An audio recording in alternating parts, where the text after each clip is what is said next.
distinguished doctors of theology. Today, I'd like to present to you this research project that I did for my DMin classes. The title of my project is Prison Ministry, Joseph, a model for prison ministry. And I did this project to help those that are thinking about having a participation in prison ministry in order for them to get a manual, a guide.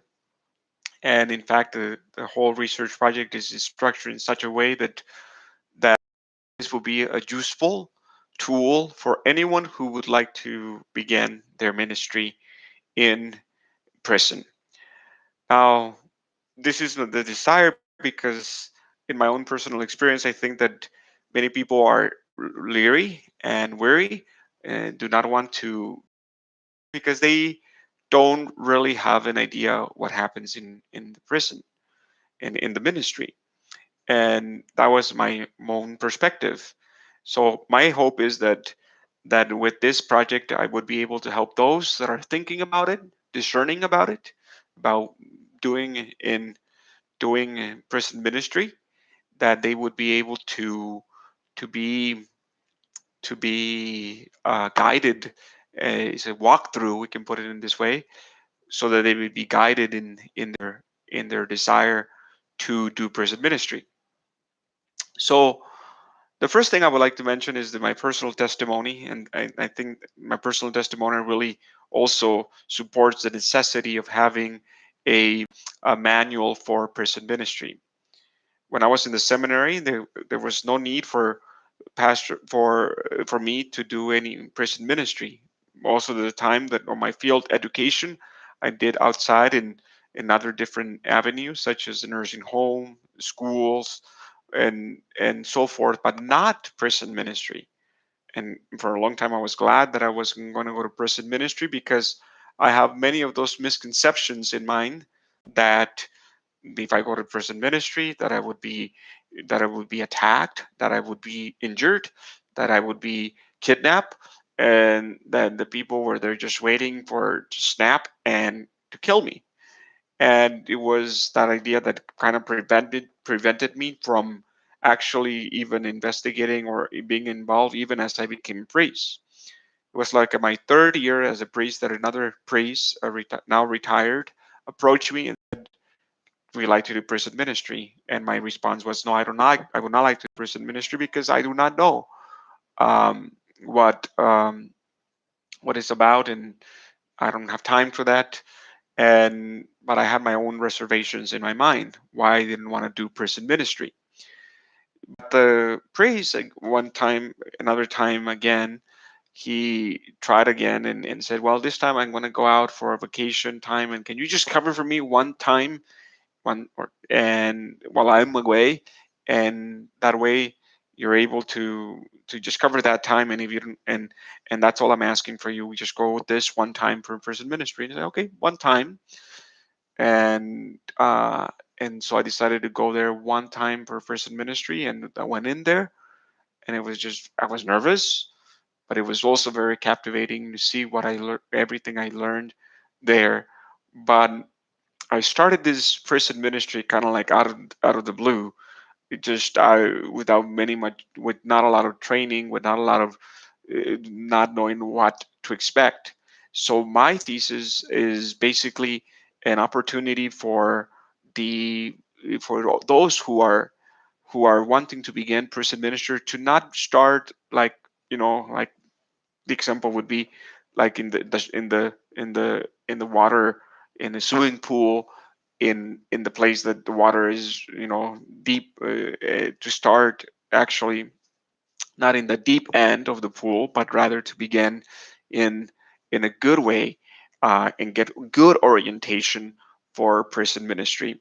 So my thesis is divided in three major parts, and that is the before going to prison ministry, what those that are going to prison ministry should know, that during, what to do while you're in prison ministry, and then the after, what are the things that you learn and what are the things to take away after your visit to the prison. So let me begin with that in the body of the thesis. The first one is the structure of the thesis is before going to prison ministry. Before going to prison ministry, I think there are a couple of things to keep in mind. And I think, again, in the thesis, you'll find this at the very beginning, and it's structured in that way. At the very beginning of the thesis has about the what to do before you go to the prison ministry. So they are, first of all, a good thing to know about is that they have to, the person who is going to prison ministry should should know these things. There are different types of prison. And I think that what I would encourage and I would recommend for a person to begin with a low security prison. There's three types: low, medium, and maximum. And I think that if a person goes to the maximum security prison to begin with, I think that would be a detrimental, and it could be a scary experience, and it could be very frightening. But I think it would be better to begin with a low security prison, where some of those that are in prison are able to move around and they're deemed low threat, and that is why they're in that type of prison. The second thing to keep in mind is to know there are different ages as well in during this and you need to, there are juvenile detention centers and there's those for the adults as well. So maybe, and there's also divided by gender as well. There are people that go to the a women's prison and the people that go to the men's prisons. And so that's also very important. What type of prison you like to be helping to begin with. Another thing that is very important is to understand that there are different levels of volunteers in the prison ministry. Those that are starting in where I minister, they get what they call a yellow badge, and those that are have been advanced um, in the in a couple of years, they're already been serving, that they get a green badge. There's a difference between the two of them. The yellow badge needs to go with a green badge into the facilities, and the green badge is still, it can go alone, still monitor. Of course, all the safety protocols to enter the prison are followed, but the green badge volunteer only needs to doesn't need anyone to accompany them, a guard or another green badge volunteer. So those are the things to know. So when a person is the first time to visit the prison, I think it would be good for them to know they're not just going to walk into the building and say, "Here I am," and then I need to let me go and find the person I'm looking for. No, it's a very controlled setting, and people have to walk um, in a setting that is very controlled. Then we have before they do that, though, there are a couple of things they need to know. They will have to get a background check, and they will have to get a training, and they have to be approved by the correctional facility of their state in order to visit the prison. And one of the things to keep in mind is a sad thing, I think, but is also needed, is that a person has to be a a United States citizen or a resident in order to be able to what do you call it, to go and help in the prison ministry. That is very important. So the so those are the things to keep in mind, and before going to prison ministry. Of course, the first thing, this is the procedures before going to prison ministry to think about, but this is a process of discernment, and the process of discernment that they can involve and they can be part of it is discerning, discerning whether this is a calling, and they can always make reference to a couple of biblical passages, including Matthew 25. I was prisoner and you visited me. I was in prison and you visited me. And also, of course, the thesis that I propose is that the life of Joseph, it really can help a person discern whether they would like to start prison ministry, because the life of Joseph and his brothers really show what can happen in a prison setting, and the person has to be aware that this is things that happen in in setting. You know, in prison setting, there are people that are betrayed, people that are living in darkness, people that are put in the hole, we can put in that, they're in trouble, there are people that are lost, people that need help, and all of these are things that a volunteer can certainly look into, the volunteer can think about them before going to prison. Maybe this is the ministry that God is calling them. Maybe this is not the ministry that God is calling them. Now, the next thing to keep in mind is um, the in the body of the thesis is that during arrival to prison ministry, what are some things that the volunteers should keep in mind? Well, first of all, as I mentioned briefly, the volunteer has to check in. It's not like coming in and let me in and let me go to the place where I need to be, but rather is they need to arrive and sign in the computer. Usually, it's their birthday and their birthday as to enter, and then you have to click on the right institution. There are a couple of institutions throughout the state, and click on the one you're visiting and sign in, and the guard that is in front will make sure that that you're not bringing any contraband, anything that will be detrimental and illegal to bring, and then they will open the door to let you into a hallway that will lead you to another door, and a couple of doors you have to go and a couple of fences you have to go through before you get into the place where you would be able to be in a classroom setting. So it's very much a lot of security happening there. So during the arrival to prison, be aware that you will be checked and see that everything is in order. And one of the things to keep in mind is bring your ID card. If you don't have a form of identification to enter prison ministry, then the whole uh, of the whole prison ministry experience um, would not happen because they will not let you in without a proper identification. Now, during the arrival of the prison ministry, you will also notice that the guards that will be present throughout the different in facilities, and the guards that will open the doors to let you go in. I think it would be good for a volunteer to start developing this relationship with the guards to get to know them, their names, and they could be really helpful in your process of checking in, and of course also checking out, because before you check out is again everything is controlling the prison, so they have to what they have what they call a yard movement. So you really cannot go out everything wherever whenever you want. You have to wait until the yard movement is finished in order for you to move in and move out of the prison, and the guards will call the tower and let the tower know that now you're good to go, and you want to leave. And so the guards, developing a good relationship with the guards during your prison stay, during the arrival, would be a really good thing to do. Now, once you're in prison, while in prison, these are things to keep in mind.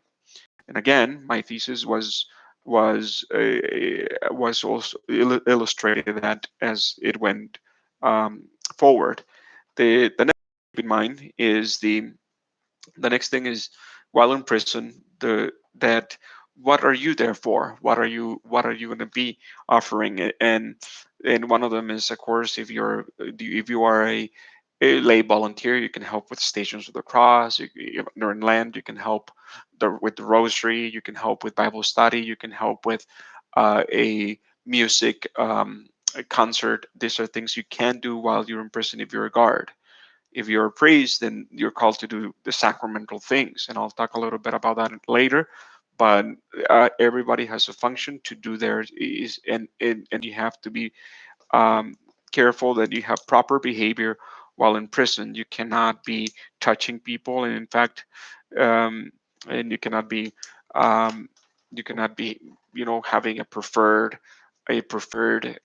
prison um, person in there, but and singling them out, or pull them in the side. There are a couple of things you do need to keep in mind, and especially while you're in prison, if there's someone that is reporting you that there's something that is happening that is improper, you need to report it. That's what we call the PREA laws, that are very important to keep in mind, that you need to the PREA prison, um, and you need to certainly be um, what I would say, aware that the proper protocols to have to do during prison ministry. So that is very important. Then the last part of the thesis would be things to do after you leave prison. Of course, the process of living is also can be complicated. There are times when there are shutdowns and everybody has to really, they has to stay there, and there's a situation happening. So you may think, oh, I'm going to come in and just be there for 10 minutes, or I'm when I'm not 10 minutes, but an hour, and then all of a sudden there's a crisis that's happening. You may have to wait there for 2 hours or so or more until the crisis is resolved. So it can happen in that way. And sometimes it's a little bit awkward because the prisoners and yourselves, you're kind of in the same room and you want to go home, but you can, and you already came to do what you wanted to do. And now the imprisoned, they want to talk to you, and you can talk to them. But then after a while, you're kind of like, okay, the stories that you're telling me are probably not stories that I need to hear. And the complaints that you're saying are not complaints that need to be parlayed. But certainly after leaving prison, if you're able to leave prison, signing out. But then after that, I think there are a couple of things that after prison ministry that you can do. The correctional facility in Idaho, they have a mentoring program, a tutoring program that can happen for those that are just basically out. So they can become a tutor for those that are out of prison. While you are out of prison, you can continue to learn more about, get those proper trainings. And when you come out of prison, I hope that the views of the justice system would be able to change in a little bit. What I mean by that is that there is one author, that Deacon Coble, that is mentioned in the thesis, that he mentions that he doesn't call it the justice system anymore. He calls it the court system, because there's a lot of injustice. So hopefully, when you come out of that ministry, out of prison, you come out with a renewed sense of fighting for justice and correcting the ills, and what we call, and there's one author that is called restorative justice. This was the author um, that that I found in my research, is restorative justice, and that was basically, to make justice happen both to the victims but also to those that are in that prison, to make sure that they are living in good, adequate settings. And I think that the notion is that, well, that while in prison or outside of prison, you should also continue to have an ethical conduct. And that is that you should remember that outside of prison, you're not called to communicate with the inmate and send or develop a romantic relationship after prison and or while in prison.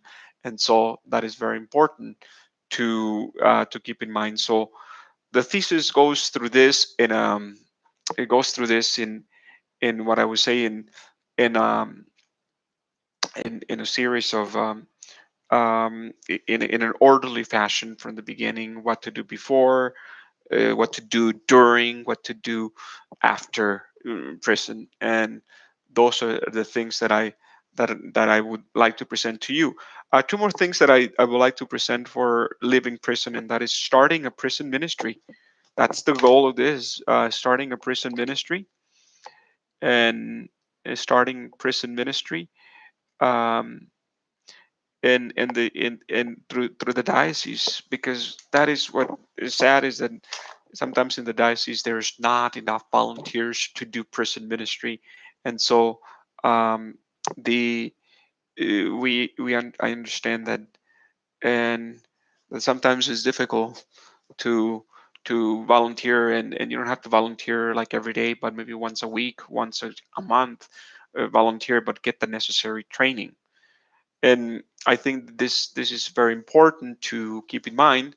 Maybe this is something that after prison ministry you're able to get more volunteers involved, and perhaps stay connected with the prison ministry the office in the diocese, and or maybe strengthen the prison ministry office in the diocese, because I think there are some prisons that don't get a priest for a long time, and some that are very much lacking, some prisons that are very much lacking volunteers. So we would want to be able to strengthen the diocesan connection as well after leaving prison as well, and keep in touch with the diocese. Now, this manual was meant to foster in people a desire to serve, and to give them a proper orientation so that they can serve adequately and don't get into trouble, and perhaps don't get nervous as they go into prison, like I did at the beginning of when I was going to prison ministry. I've been doing prison ministry for the last 5 or 6 years, on and off, and right now we're not able to go to prison. No one is able to go to prison. No volunteers is able to go to prison ministry right now in the diocese, in the state where I live. But hopefully during the summer, maybe there will be some opportunity to come back into prison ministry. But here's what I like to mention. I hope that this is beneficial for the people that are considering going to prison ministry, and they can pick up the thesis in whatever spot, and they're able to find some orientation in their discernment. Now, for me, it was very important to keep in mind that that it has helped me a lot. Going to prison ministry has helped make me a better celebrant.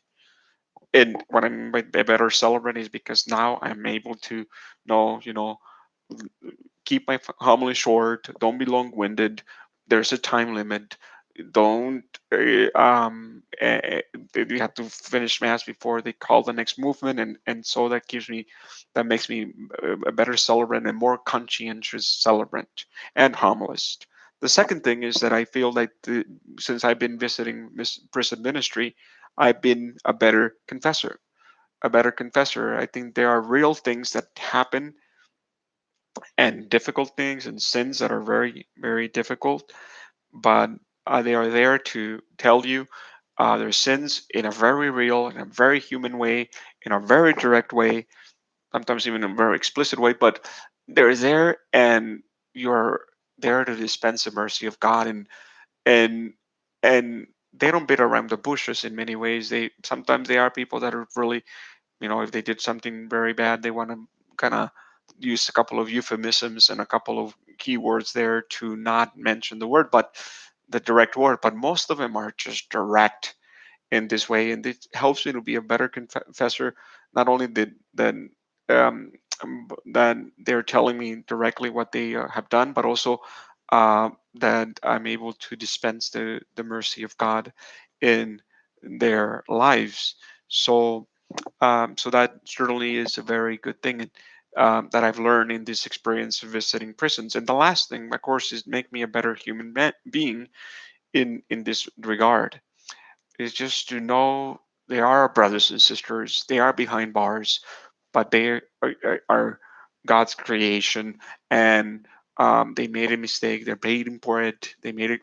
They're paying their crime, but but do not treat people like criminals, and not treat them like prisoners. I don't like to use the term because it really brings to mind, and the connotation that that the connotation that they're criminals, and and dangerous, and we have to always be careful as we visit prison. But I also learned their humanity as well, and makes me a better human person. I like to finish with the example of one elderly man.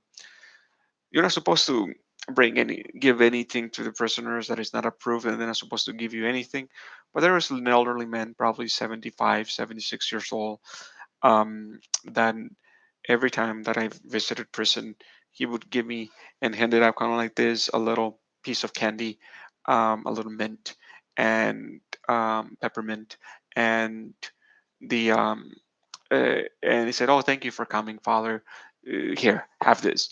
And that's maybe a little break of the rule, but in a sense, it's like, that moves me to know they're very thankful for what I do here. But at the end, I think they do more for me than I what I can do for them. They really show me what it means to see the face of Christ, prisoner, and to be able to acknowledge that and fulfill the commandment that says, I was a prisoner and you visited me. So the the so what we're going to say is that, as a conclusion, would be is that it is in going in prison ministry that we are set free to love our brothers and sisters behind bars. And hopefully this project can will not go to waste, but rather can be used by anyone who's starting to feel that call to prison ministry. I hope that they can answer it, and I hope that I can help them along the way so that they can encounter Christ in their brothers and sisters behind bars. Thank you for listening today.